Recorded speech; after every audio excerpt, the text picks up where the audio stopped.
Hi, welcome.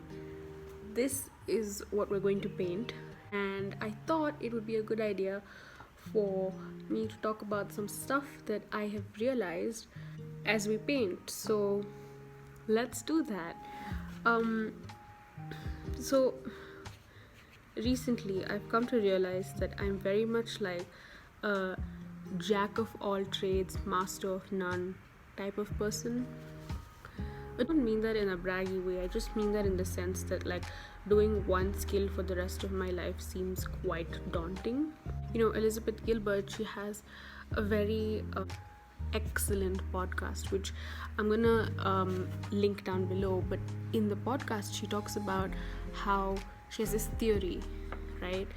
That there are two kinds of people.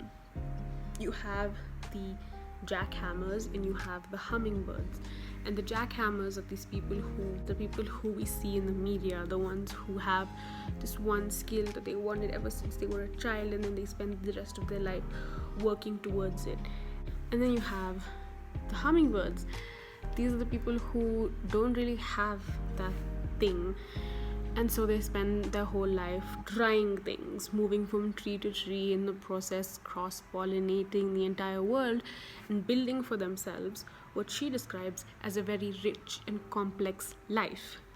This was very comforting for me to hear as someone who never really had a thing, and that was enough to keep me happy. There I was, minding my own business, trying to live this rich and complex life.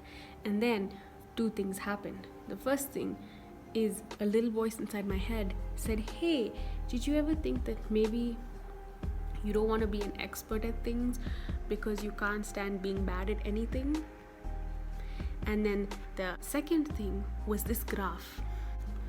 So this graph over here is called the Dunning-Kruger effect, and it basically states that when you first start learning something, confidence is really high, and then as you realize that the skill that you're learning is actually in fact complex, slowly your confidence plummets. But if you keep at it, at that skill, eventually your confidence starts returning back up. Now, this peak that you see, some people call it the peak of Mount Stupid. What I realized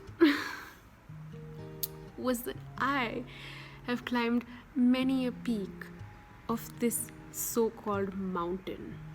I realized that my pursuit for my thing is something that I may never fulfill if I never gave myself enough time with the skill to fall in love with it. And the second thing I realized is that it's also a control thing, because what people don't tell you about learning a new skill is that you have no control over the trajectory of your own competence, right? It's not a linear, it's not a First of all, look at me talking about math terms.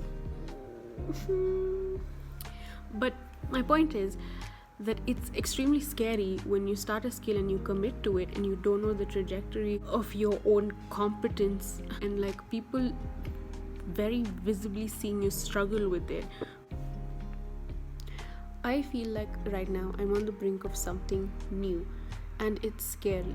And although I may not know what's going on, I do know that if I'm struggling and I don't know what to do, I could just wing it.